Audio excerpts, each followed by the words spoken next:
तुमको के कृष्णा बोली के ना दै छे तुम केदा के छुआ को जन्म करछो से छुआ को ना काहे ना से छुआ माने केने रहूचन काहे काम करूचन केने होलियाचन कि केने चाकरी करचन केने मैट बुझन सेटा कह ना रे ई मनुष्य माने छुआ जन्म करबे संभव नहीं कर तकर रोड रास्ता काहे रे रास्ता काहे रे भला मनुष्य माने छुआ जन्म करसन नहीं कर सब तो छुआ कंक्रीट जन्म करसन तुम्हें न जाने मुई जान छे तू जन्म करि छु काहे सब तो कंक्रीट रोड रास्ता काहे पाइलो होए रास्ता बाबा मनुष्य माने केनता के छुआ जन्म करबे जे कहू छ हैं केनता के छुआ जन्म छुआ जन्म को सेटा कह बाबू तुमको के कृष्ण बोली ना देथिला आत्मे केनता के छुआ जन्म करिथिलो छुआ ना कन छुआ केन छे का काम करी करी खाऊ छे बोलु छ फिर से छला के नॉर्मल हैला जे फिर कहे हैं से छला के नॉर्मल हैला कहि देमा तुमको के कृष्ण बोली ना देथिला होय और तुम्हें केतेटा छुआ जन्म करथिला बोलु छ हैं होय सुन प्रेम মই संगात आगो जागरी बंशे लेखा अछि तो सुन प्रेम মই संगात आगो मधुली स्वानी गार्गव मुहामुनि मधुली स्वानी गार्गव मुहामुनि कृष्ण बोली मोर नाम देले तो सुन प्रेम মই संगात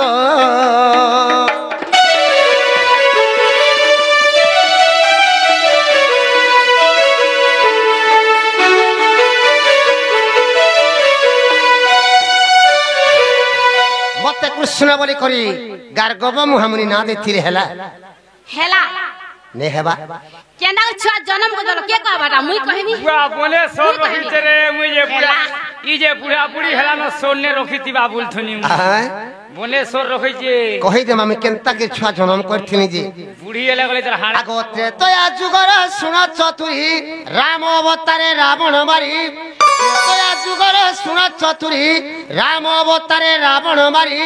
सदे गली स्वर्ग को देवताए मने रस बही मते आगो देवता गे मने रस बही मते पसिण देले सब कुरे सजनी मो ब्रह्म हत्या दोषकु मो ब्रह्म हत्या दोषकु रे सजनी मो ब्रह्म हत्या दोषकु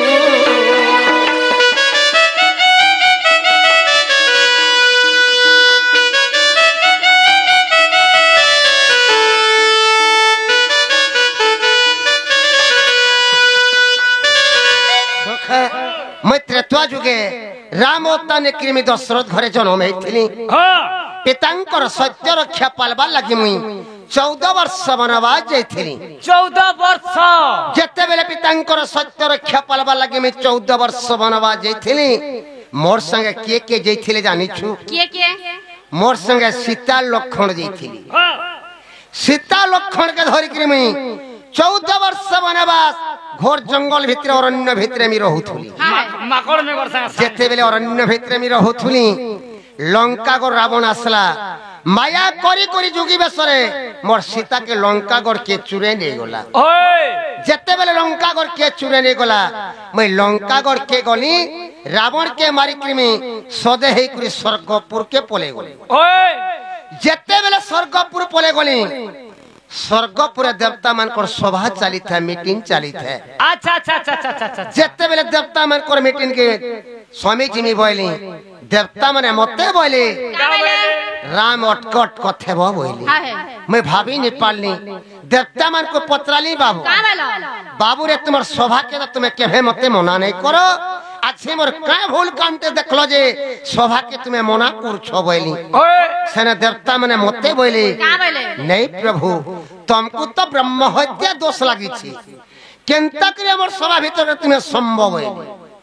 ब्रह्म हत्या दोष मी कना जानबा नैते केवे हेतिले से जानबो केवे हेतिले देवता मन को पत्राली बाबू रे ई ब्रह्म हत्या दोष कना बोली पत्राली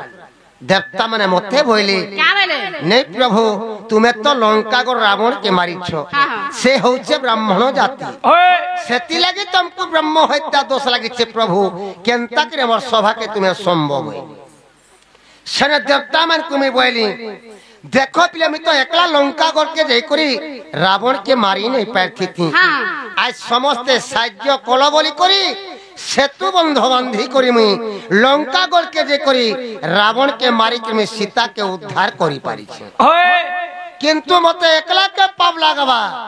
तुमको कहा के पाप लागी नहीं क्या बोली सेना देवता मने मते बोले क्या बोले तुमर संगे कनु प्रभु में लंका गढ़ जाइथिली रावण के हमें मारी छुके तुम एकला रावण के मारी छो तुमको एकला के पाप लगबा हमको कहा के पाप लागे नहीं बोले और सेना देवता मने समस्त के रही दे जेते बेले समस्त के रही दिले सेना में प्रचंड राग हे गली आगो देववाणी सुनी क्रोधे होली प्रचंड रागे सद बुआईली देववाणी सुनी क्रोधे होली प्रचंड रागे सद बुआईली से दू जन मिला असुर आज्ञा दिली जाओ मथुरापुर रे कंस नामे रहू तोर देवता को ए शास्ति दियो रे कुमार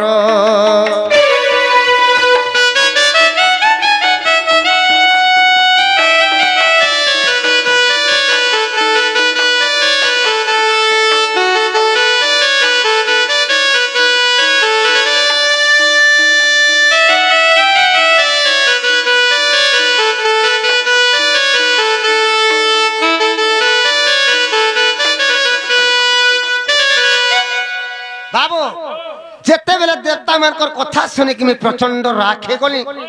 मोर दिया झाल दे देला जेते बेले मोर दिया झाल दे देला कपाल और झाल के पुच्छी करी तोले पकई देली जेते बेले कपाल और झाल के तोले पुच्छी करी पकई देली से झाल रे असुरते जात तो हे गोला जन्म हे गोला से असुर मते बोला प्रभु तुम्हें मते जन्म कलो मुई केन रहेमी का काम करी करी खामी बोला से असुरटा से असुर के मुई बोली जामी तन्ना कंस दउछे तू मथुरा पुण्य रहे बुझा आर मते जनता स्वर्ग देवता माने शास्ति देछन तू मथुरा पुण्य रहेबू आर तुई गले देवता मान को शास्ति दे आर तोर मरबार टाइम के बड़ भारी धनु यात्रा डे करबो मैं द्वापर जुगे कृष्ण अवतार ने करी देव की गर्भ हेमी जन्म हेमी आरती गपुर के अक्रूर हाथे कहे पठाबो मैं जौन साथी मते देखी करी सिंहासन हरुद फाटी करी मरबो बोली करी मैं कंस को अभिशाप देथिली आगो मंगो जात इला असुर कंस नामे रहिला मथुरापुर मंगो जात इला असुर कंस नामे रहिला मथुरापुर अवश्य धनु यात्रार मते तू देखते नीचे ना सजीबो मते तू देखते नीचे ना सजीबो होइथिली सेटा बड़ रे सजनी लेखे अतुल्य कुमार लेखे अतुल्य कुमार रे सजनी लेखे अतुल्य कुमार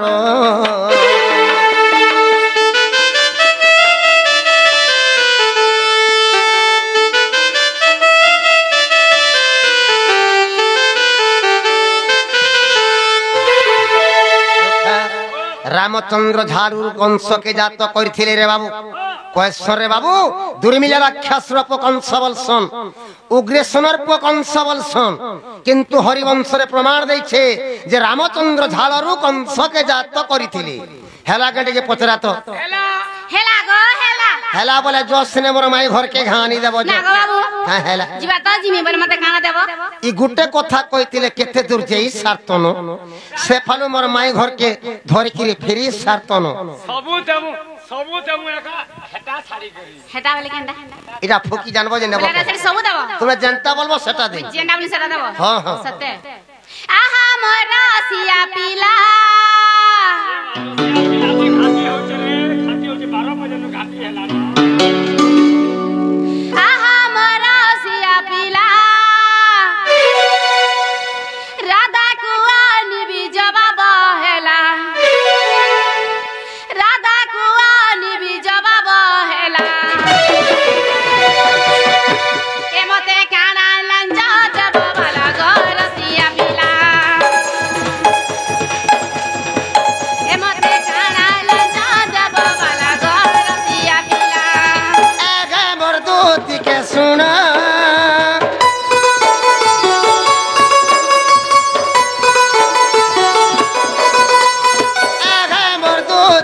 सुन राधा गानी देव मोर साधन राधा गानी देव मोर साधन लांच देवी अनेक धन दुति के सुन लांच देवी अनेक धन दुति के सुन लांच देवी अनेक धन दुति के सुन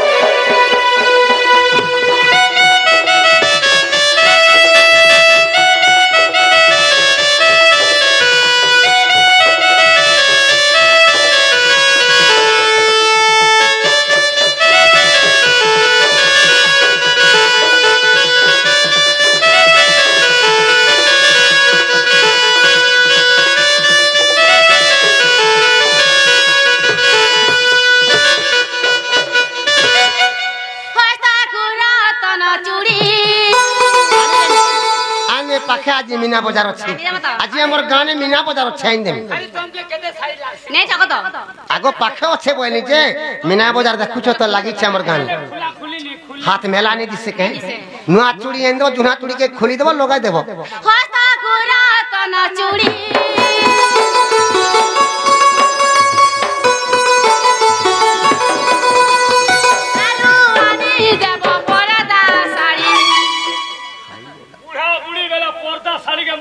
जेन खरा होते जे से साड़ी गरम है लास्ट के ती वाला गरम है क्या है में गरम है में जेन साड़ी चोट करबा पर्दा साड़ी टेरिकोट ने चोट करे रे पिला आलू आने देव पर्दा साड़ी ए तो ही पड़ी तिबा फूल धरी गरसिया पिला ए तो ही पड़ी तिबा फूल धरी गरसिया पिला आगो हस कुरतन चूड़ी का कुर्सी का कुर्से इता के खेती नु इनु खेत मोरा एरिया थिन रोइ दे आनी रही वाला जे मोई तो आनी ने देबा त तुमे खोली बसलो न हे हाथ मेला नहीं दिसे का मेला हाथ दिसबा दुतिर घता चुनाना खोजबा नुआ के लगाई देमे दुतिर घता मोरी गोला बोली मोर पेस्टिंग ने बगा तू एते लुकर भीतर खुलवा जे आगो में चूड़ी घेनी की रांदरा जुना चूड़ी के खोली देबो नुआ टक लगे देबो आगो हस्त कुरतन चूड़ी आनी देमी दुती का साड़ी बोले पर्दा साड़ी ई पर्दा साड़ी के मन कर तो खरा केनता हो के देखु छ तो हैं कितना खरा होची ये साड़ी अंदर भोर 4 बजे बाहर लगले साड़ी सुड़ा नहीं आन देबू काना नेमी खरा मासर दिन हला न साड़ी ने कनस ने पिनबे नाइटी टाइम देबू हवा पवन बासी ओ रुसे कोले पिनबे बोलछु आगो मैं तुमको संबलपुरी साड़ी को ठेन देमी सुन हमर बरपाली पाखे बालजोरी बाजार बससी हमर बालजोरी बाजार खाली संबलपुरी साड़ी होलसेल रे बिकसन ई वर्ष नुआ संबलपुरी साड़ी रे बाहरी छी 4500 टंका मात्र 4500 टंका मंजूसा साड़ी केनता पाटो पत्र हस्त कुरतन चूड़ी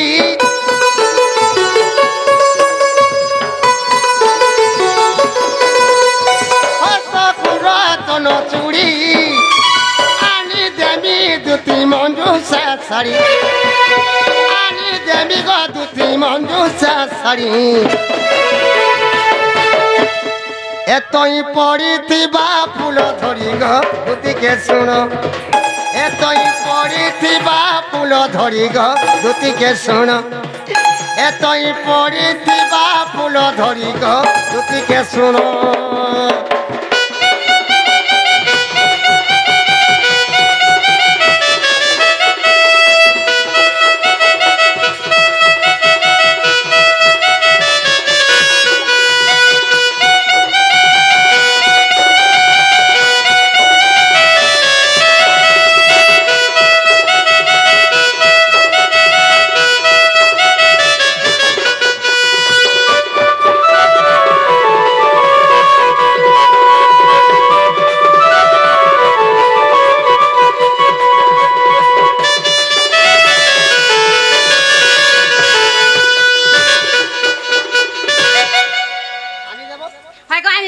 ठोका ठोकी नहीं करबो सुन तुम केना थिबो मोर माई घर के केन केन देबो जानि छ मैं जमुना खंडे कदम तले लुचकाली खेलथुन मैं कदम तले बसी थी ए पूरा कदम बोतल के नहीं जीबू काहे हेबा कदम तले बसले हे बोनारी हनुमान मैंने थिसन केते बेले मुती देबे तोर मुड़े काहे हेला हनुमान मैंने ढाई माकड़ी केंद्र थुसन देरे मुड़े मुती दे गरम बोले मी ऊपर थिनी गत ऊपर चोकी थिनी ऊपर देबा चोट कर मते कदम तल खेन मोर माई घर हेगा न में जा ने ठको तो फे देखो केना ठगलू हुआ तो हेगा थोड़े ठग जा अरसे पर दिने हटा थोड़े अरसे ती पर दिने हटा थोड़े अरसे मंगलवार हटा दिने थोड़े रविवार दिने हटा थोड़े 5 दिन हेला हटा थोड़ी नाग मामू ओ आमे जीवा होए मन मकरे दादा मा दादा सुनबे ता